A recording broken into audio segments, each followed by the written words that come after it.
मेरे नियंत्रण में नहीं, अपने मन से बयान दिया। हाँ, उन्होंने रूप से बयान नहीं दिया, रूप से बयान नहीं दिया, लिखित रूप में दिया। आप क्या पढ़ो, ये तो पढ़ लिए, ये संत रामपाल जी महाराज को हमने उक्ति दे दिया कि ये लिखे हैं, लेकिन आपको समझने के लिए हम प्रमाण दे दिए।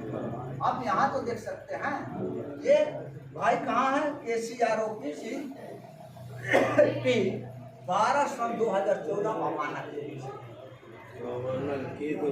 समझे ना। ये अंग्रेजी शब्द आप लोगों को नहीं समझ में आएगी, इसलिए हमने यहाँ ये किया है कि अमाना का केस। ऐसे अमाना का केस लेकर के बरवाला कांड हुआ था। इस चीज को लेकर के ये कब हुआ, क्यों हुआ, वहाँ देखिए। जैसे एग्जाम्पल देखिए, आप यहाँ देखेंगे,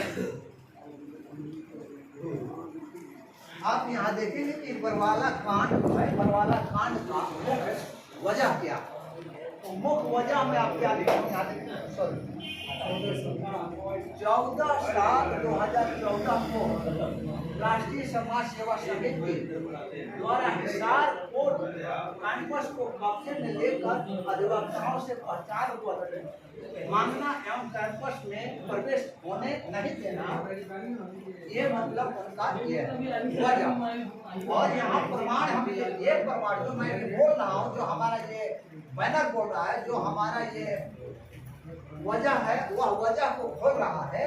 तो यहाँ प्रमाण में दी गई है कि संत रामपाल जी द्वारा दी गई अफिडेविट के आधार पर, यानी जो कब दिया अफिडेविट 26/8/2014 घटना कब हुई, 14/7 घटना बताइए 18 नवंबर 2014 को इन्होंने 26/8/2014 को ये अफिडेविट दे। उस अफिडेविट, क्योंकि हम आपको अफिडेविट तो देखने को मिलेगा नहीं, उस अफिडेविट के आधार पर न्यायालय जो केस करता है और केस देखता है, जो जजमेंट देता है या जो आदेश देता है, उसकी कॉपी हमें देखने को मिलती है। तो चंडीगढ़ हाई कोर्ट में लंबित अवमानना वाद संख्या, वहाँ है बात संख्या, वो बात संख्या 12 सन 2014 में आदेश देना, आदेश की बात कर रहे हैं, 26 को गुरु जी ने दिया और 27/8/2014 का पेज नंबर 2 को पढ़े। यानी कौन, ये जो आदेश इस बाद में इस तारीख का जो आदेश दी गई, उसके पेज नंबर 2 और 3 पर पढ़िए तो सारा ये प्रमाण मिल जाएगा कि मतलब इसको कांड करवाने का मुख्य वजह क्या। तो मुख्य वजह तो आपको 14/7/2014 का है। इसके पहले तो गुरु जी ने कभी कोर्ट का अमाना किया ही नहीं, कोई कोर्ट का अमाना किया ही नहीं। अब जब कोर्ट का अमाना नहीं किया तो फिर 42 से 45 बार नहीं जाने की तो बातें नहीं होती है।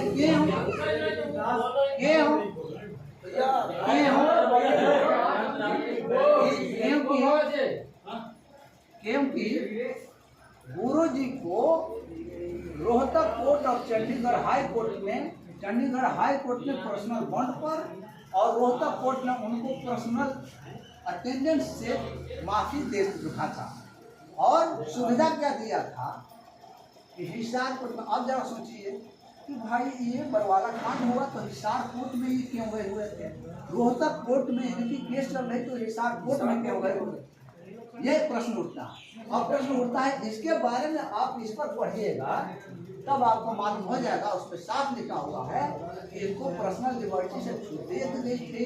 14/7/2014 को इनको हिसार कोर्ट में उपस्थित होकर के रोहतक कोर्ट में केस दर्ज कराने के लिए सुविधा दी गई।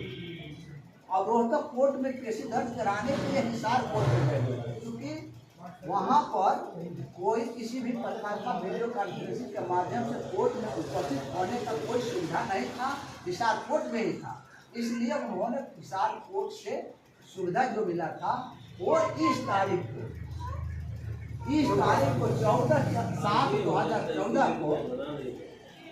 14/7/2014 को हिसार कोर्ट में संत रामपाल जी महाराज वहाँ गए हुए थे। अब वहाँ जब गए तो इसके आगे की कहानी आप खुद दृष्टा मतलब देखने वाले लोग, तो दृष्टा में से एक आपके बीच में जो मतलब फुफकार भरते हैं या अपनी आवाज बताते हैं या अपनी गला को फाड़ते हैं, उनमें से एक ये भी है। ये भी गए हुए, मैं तो नहीं गया, लेकिन ये गए, हाँ आप ही गए हैं, आप ही हैं, यानी ये लोग गए हुए थे, तो ये दृष्टा लोग हैं। वहाँ की स्थिति क्या थी, कैसे थी। अब यहाँ जो है अधिवक्ताओं से पहचान को तो कौन मांग रहा था भाई? हमारे घर में हमारे ही से हमारे घर का डीट मांगने वाला कौन है?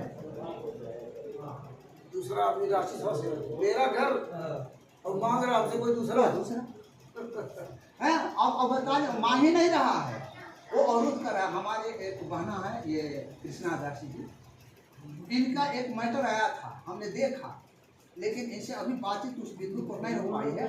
बातचीत हम करेंगे, इनको बताएंगे, रास्ते भी बताएंगे। अभी भी हमारे दिमाग में खटक रहा है ये सब बात, लेकिन बाद में बताएंगे, क्योंकि अब यहाँ जो स्थिति है वो स्थिति को बताने जा रहा है। तो ये जो है अधिवक्ता का पहचान, हमारा घर, हमारा प्रॉपर्टी और हमारे प्रॉपर्टी से हमको बेदखल किया जा रहा है। क्यों? और करने वाले कौन थे और किस लिए कर रहे थे? ये सारे आपके दिमाग में अगर चल जाएगा तो इसकी बात जानकारी हो जाएगी कि क्यों मांग रहे थे और क्यों नहीं मांग रहे थे, ये क्या करना चाहते थे। और ये जो है आखिर इनकी क्या विषाद थी, इनको मतलब संतराम बाजी महाराज को वहाँ रोकने के लिए, आप उनको घेरे रखने के लिए। आज जो परमात्मा कह रहे हैं उनसे आप प्रश्न कीजिए कि हिसार कोर्ट में से संतराम बाजी महाराज अपने पेशे पर दर्ज कराने के लिए गए थे, तो आप लोग एक परमात्मा को, एक भगवान को सुरक्षा कैसे आप लोग दे सकते? तो सुरक्षा तो देंगे नहीं। एक परमात्मा को सुरक्षा एक जीव दे सकता है। आप क्या सोचिए, एक परमात्मा तो मानते हो, सब कुछ करते हो, और दूसरी तरफ परमात्मा मान करके 11 वर्षों से उनको जेल में रखे हो, लेकिन उस परमात्मा को सुरक्षा करने वाला तुम्हारे काले कमांडो थे और तुम था। ये हमारी सोच नहीं वहां जा रही। अगर हमारी सोच जाती तो हमें ये प्रश्न करने की जरूरत या आपके समक्ष लाने की जरूरत नहीं पड़ती, क्योंकि आप केवल यहाँ सुनना देखना आते हैं, लेकिन उसमें क्या भाव है, क्या चीज लिखा जा रहा है, कौन चीज आपको प्रमाणित की जा रही है, उसको प्रमाणित करने के लिए आपको खुद मजबूत होने पड़ेगा। इस तरीका से मतलब जितना भी जाइएगा वो आपको